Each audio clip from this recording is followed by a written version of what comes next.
ہمارے جو یہ امام نسائی ہے نا، نسائی شریف، جن کے سیاستہ، تو مسلمان مجاہدین جب ان کے گاؤں پہنچے نا تو وہاں سارے مرد بھاگ گئے تھے، ایک مرد بھی نہیں رہا، عورتیں ہی عورتیں تھیں۔ جب مسلمان مجاہدین کو پتہ چلا کہ یہاں تو عورتیں ہی عورتیں ہیں، تو انہوں نے یہ نہیں کہا یہ تو غیروں کی عورتیں ہیں، لوٹ مار کرو، قتل و غارت کرو۔ انہوں نے کہا کہ نہیں، عورتوں سے ہمیں لڑنے کی کوئی ضرورت نہیں ہے۔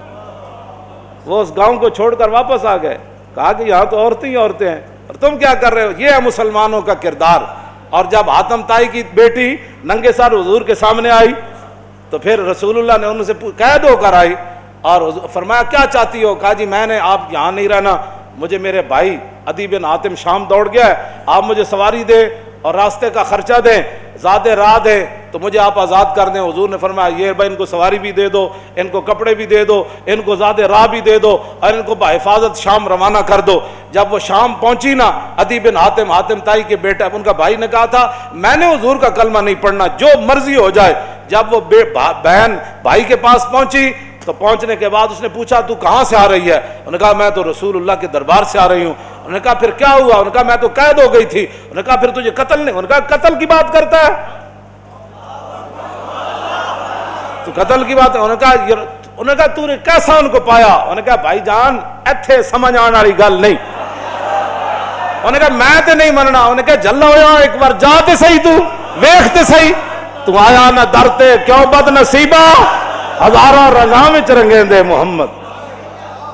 بہن دے کہن ہوتے عدی بن حاتم کہنے میں تو تیز سواری رکھی ہوئی سی، میں تو نس آیا، میں حضور دا کلمہ نہیں پڑھنا۔ بہن کہنے لگی ایک باری جا تے صحیح، اے دسن والی گل کوئی نہیں، ایک باری تو جا کے چہرہ انور ویکھ تے صحیح، خلق عظیم ویکھ تے صحیح، انہاں دی اخلاق تے عادات ویکھ تے صحیح جلیا۔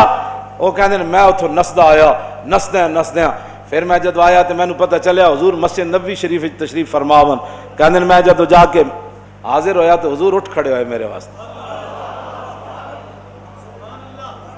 انہاں مولویاں پیراں خود اخلاق کے وجہ پیش کیتے، میں تو انہوں سچی گل کر رہا۔ ارے نہ چونکہ خود نہیں اس راستے تے چلنا سی تے چونکہ ایسے تھے تو پھر چونکہ ایسے تھا تو پھر کیوں جی؟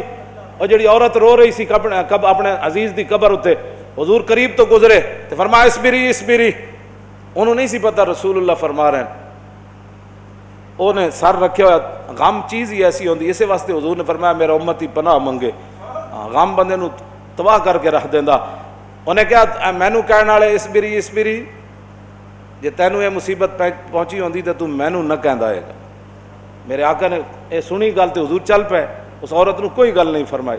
اس سے یہ بھی پتہ چلتا ہے کہ جب آدمی اگلا اس حالت میں ہو تو اس کو تبلیغ نہیں کرنی چاہیے، بس جو بات کر دی وہ کر دی، بات ختم ہو گئی۔ زبردستی کسی نے ڈھا کے منانا ہے، لبیک دا نعرہ جنہوں سمجھ نہیں آیا ہوں تسی انہوں ڈھا کے کی منانا ہے؟ اور میں نے یہ دسو جیڑا اے نہیں کہندا حضور میں بھی لبیک کا اتنا ہی مانا ہے، حضور میں بھی حاضر، میرے بچے بھی حاضر، میرا مال بھی حاضر، میری عزت بھی حاضر اور میرے ماں باپ بھی آپ کے لیے حاضر، اس سے زیادہ لبیک کا کوئی معنی نہیں ہے۔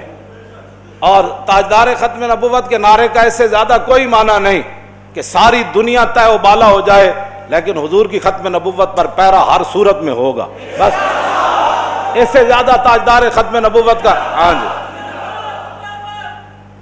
اس سے زیادہ لوگ ان کو سیاسی نعرہ بنائے پھرتے ہیں، پیڑا اور تے پھکیاں اور امت اس نعرے پر کھڑی ہو گئی اور وہ نیچے اختلافات تھے امت ان کو بلا گئی، انہوں نے کہا بس بھائی لبیک۔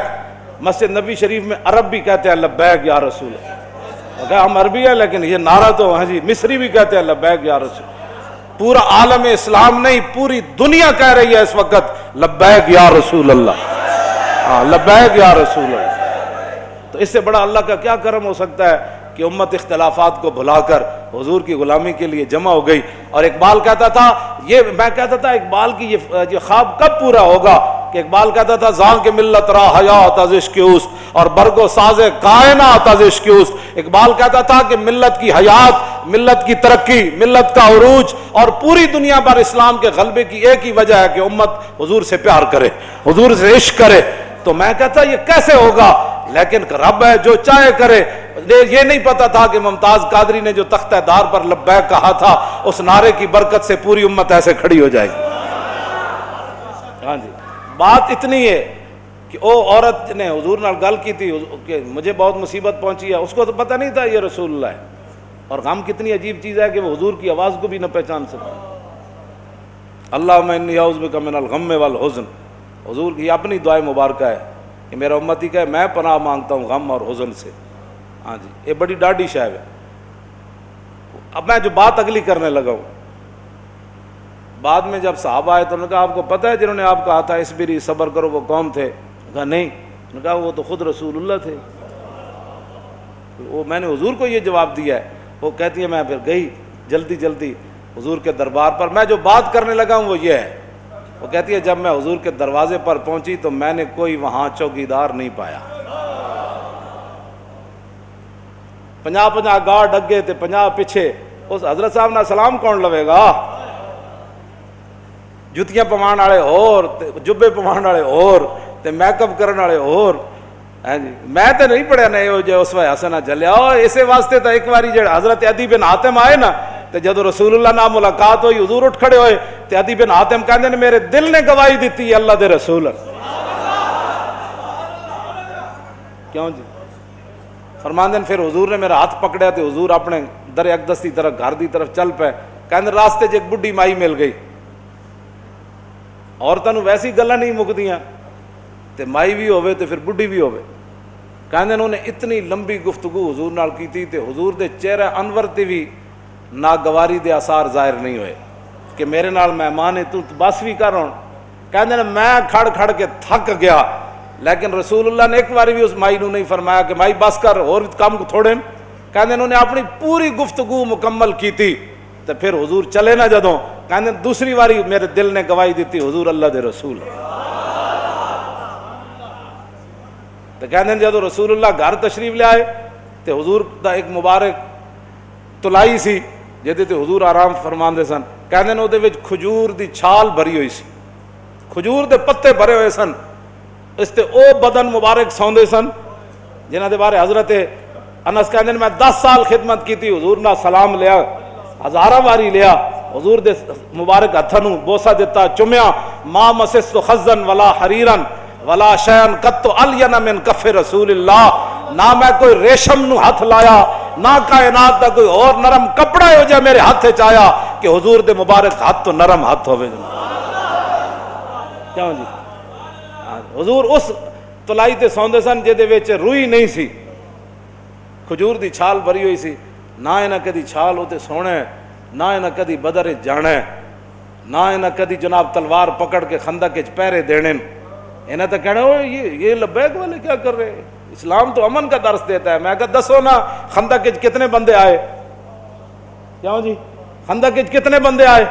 یہ دسو نا قوم لوگاں نو، اذا جاءتکم جنود فارسلنا علیہم ریحا وجنودا لم تروا وکان اللہ بما تعملون بصیرا اذ جاءوکم من فوقکم ومن اسفل منکم وزاغت الابصار وبلغت القلوب الحناجر وتظنون باللہ الظنونا هنالک ابتلی المؤمنون وزلزلوا زلزالا شدیدا واذ یقول المنافقون والذین فی قلوبهم ما وعدنا اللہ ورسولہ ہاں فی قلوب مرض ما وعدنا اللہ ورسول اللہ غرورا۔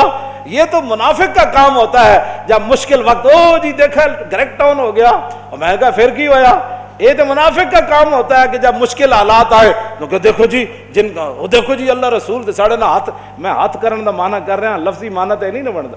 اللہ رسول نے تو ان کا لفظی معنی کیا بنتا ہے کہ انہوں نے کیا اللہ رسول کی طرف نسبت کر دی کہ ہمیں تو دھوکے سے دو چار کر دیا گیا۔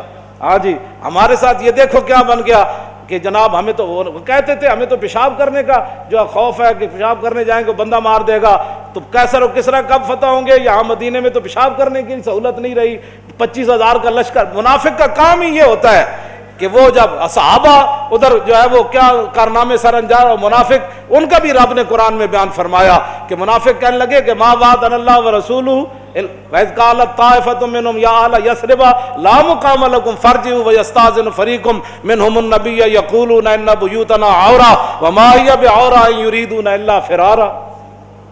کیوں جی یہ منظر بیان نہیں کیوں نہ؟ چلو چلیے چلیے چلیے توبہ کرو، تھے تے حال ہی کوئی نہیں، 25,000 کا لشکر آ گیا، آج تے بچی کسی دی نہیں ہونی۔ کہنے لگے حضور گھر لگے پیچھے، گھر میں بندہ کوئی نہیں کی بڑھے گا.